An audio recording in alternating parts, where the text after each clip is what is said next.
Hey, it's Brunch with Brian, your home investing live stream that teaches you all about all 7 kinds of real estate deals and so much more. And we're going to actually talk about a deal today. So let's talk about this deal right here. And this is a great deal. This is another deal at a distance. We do a lot of those now. And so this one is actually in another state. This one is a very interesting deal because there's a lot of factors to it, because sometimes you run into, in fact, a lot of times now, where people are late on their mortgage. So what do you do when they're late on their mortgage? Is it not a deal? This particular seller was very far behind, and that will motivate a seller. If they're very far behind and they don't know what to deal with, and this guy had already had a loan modification in 2013, and he had dropped so far behind on this mortgage, it's a little crazy. It's over $20,000 that he was in arrears. So what do you do in a case where the property, now on this particular one, we think the house is worth about 130, and he owes 88 on the mortgage, it turns out, and he's got this huge 21,000 delinquency. So if we buy the house for what he owes on the mortgage plus the delinquency, what does that add up to? It's 109,000. So 109,000. Now, if we had to come up with that 21,000 and pay the bank the 21,000 right now, this isn't such a great deal, because you're gonna have to come up with money out of pocket, and you'll get some of that back, or maybe all of it back, from your lease purchase tenant buyer. So you're going to shoot for, on a house that's worth 140, I'd really love to get 20 grand down. Maybe you only get 15 grand. And if you're really unlucky and not doing a good job with your 1 hour open house, maybe you only get 10. 10 isn't terrible, but 10 doesn't cover 21, which is what's owed on the mortgage. So if you had to write that check for 21,000, and you got 15,000, let's say, which is, yeah, I would anticipate that much on this one, you would be still 6,000 short going into the deal. So I want you to be cash positive when you buy a house. And people think, how is that even possible to be cash positive? Well, normally we're buying them for nothing down. So you're not giving the seller any money. You're just dealing with what's on the mortgage. And in this case, obviously, he doesn't even know. He's so confused about how much he owes and everything at this point. And so now we're just taking over the mortgage, and we got on the phone yesterday. This is the key part of the deal. We got on the phone yesterday with the mortgage company, and we said, now you're going to turn in an authorization to release information that allows the mortgage company to talk to you. The 2 pieces of paper you really need to get signed at the house is the standard purchase and sale agreement and the authorization to release information form. So when you send in this authorization to release information, then you get, then they'll talk to you. So basically, we're talking to the mortgage company yesterday, and we worked it out. It turned out he had already had a loan modification in 2013, but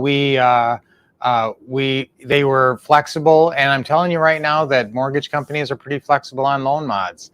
So it's not that hard. And what I want you to do, and basically what you propose is, if we're helping our friend here and everything's going to go great, and if we do make the next 3 payments, could we get a loan modification and get the delinquent portion, the delinquent payments, just added to the amount of the mortgage?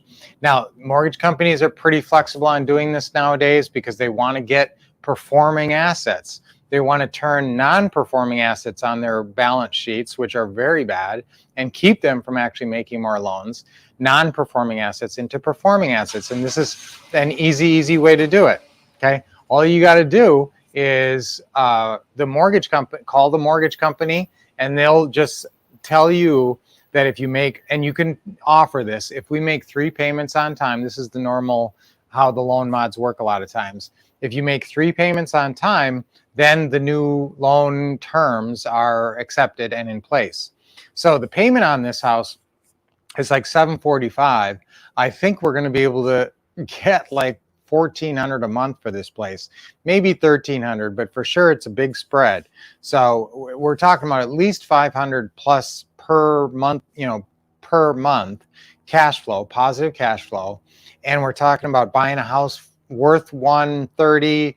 It's hard to pin down an exact value, but we're probably going to be asking 149.9. When we put the house back on the market, it's going to be at 149.9, and we're buying it for 88 plus what?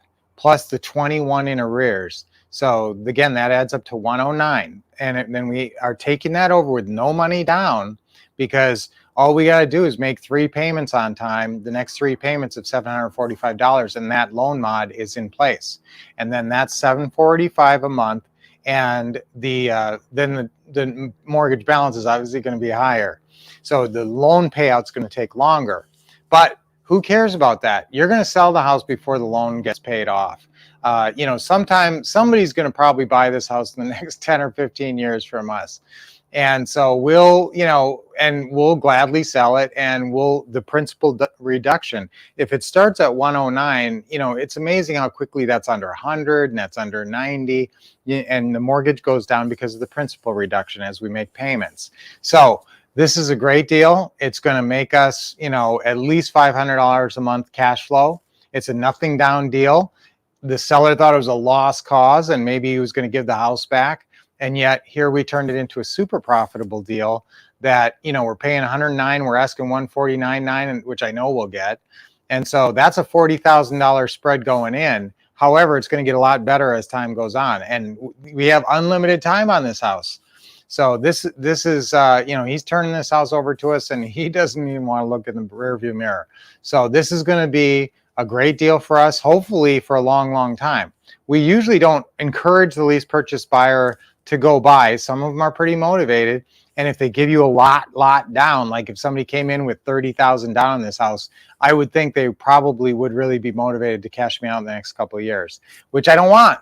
I want this house. I want to own this house in 20 years, like we do a lot of our other houses. So that's what we just sold a house that we had for 20 years, and we cashed a check for $405,000. That's because we held it so long, and the mortgage paid down that far, and the property had appreciation. So you're going to get some big checks, when you hang on to these houses a long time. But on this deal, we're going to get $15,000 up front, I think, or 10 at least, hopefully 15 or 20. No money out of our pocket. We do have to start making those $745 payments right away. That's okay. Sometimes you try to negotiate where they make more payments, but this guy hasn't made a payment on this house in 2 years or something, so that ain't happening. So we're going to pick up the payments right away, and this is a fantastic deal. I love this deal, and we're going to make a lot of money on this deal. So, and you never know how these things are going to play out. Even if somebody came in and bought it away from us right away, which I really hope doesn't happen, like in the first year or something, we're still going to make 40 grand, minus some little expenses. The house is in great shape, so it doesn't even work. So this is just an example of a really exciting deal that happened because the person's so late and they gave up. They're still living in there, and with the COVID right now and all the pandemic stuff still lingering, there's a lot of houses like this that you can get, take advantage of. I mean, you're not taking advantage of this guy. This guy's so happy that we're taking care of him and handling this issue. Now, listen, we're probably going to give him some money. Okay. So if you've got people moving out and they're giving you some fantastic deal, I really don't mind giving people a couple $1,000s of move-in money. Maybe even a little more, because you're going to get that back right away from your non-refundable option deposit. Actually, you're going to get that before you have to pay that to the seller. The way these deals work, you're going to have a lease purchase buyer all lined up, and they're already going to give you their non-refundable option deposit before you actually end up closing on the deal a lot of times, most times. So it's not even money out of your pocket in that scenario. But yeah, we're probably going to give this guy a little money, like move-in money, that type of thing. And that's, we're taking care of people. We're doing God's work out here. We're trying to be good to everybody, be kind to everybody, and treat others as we would have them treat us. So that's just want to talk about that deal. It's also National Love Your Body Day. So love your body today, and appreciate it. I mean, if you can get around and you can just look at what has to happen for you just to jump up and down. I mean, all the electrical impulses and muscles that have to jump into, and you just don't even think about it, and you can do so many amazing things with your body. So just going and getting a glass of water, all the steps to that. They can't teach a robot to do that. They can't teach a robot to walk into the kitchen and get a glass of water. It's so complicated. So you guys have a majestic, wonderful, complicated body. So today's the day to appreciate it. And also it's writing day. So if you guys are writers like me, there's always good stuff to write. And I believe in keeping a journal. And I think that is helpful for you, and it teaches you a lot. You learn a lot by writing stuff down of what's happening in your life. And you realize that life is all about patterns. And keeping a journal, the best thing about keeping a journal, I don't talk about this much, but it's recognizing patterns and addressing those patterns in a positive way. Okay, so let's see. I'm going to get a deal. Let's just do that. That's our affirmation for today, since we talked about a deal. I'm going to get a deal. Repeat after me. I'm going to get a deal. One more time. I'm going to get a deal. Okay, maybe you've already got a whole bunch of deals, and so you're going to get another deal. So let's get a deal going. Let's get 3 deals by Christmas, 3 creative financing deals like the one I talked about today. And you are definitely wanting to, if you're targeting lists, and if you're doing any kind of marketing, look at these lists that are delinquent, that people are behind on payments. There's a list called the Financial Stress Score list that can be helpful for that. That doesn't identify exact pre-foreclosure properties, but obviously people who are having financial stress are going to be in that position on a high level. So one of our students uses that list all the time for mailing. So that's another little golden nugget for you. All right, let's do a deep breathing. And a big smile. Relax your shoulders and your neck. Deep breath in. Today is to love your body, right? Like we said, National Love Your Body today. Deep breath in. Hold it a little bit in. That's a great way to love your body. Deep breathing. Get a little exercise today and feel great. And get a deal. So till we see you, today is Hump Day Wednesday. We'll be back tomorrow with Brunch with Brian. And until then, keep expecting success, getting awesome training, and taking lots of action.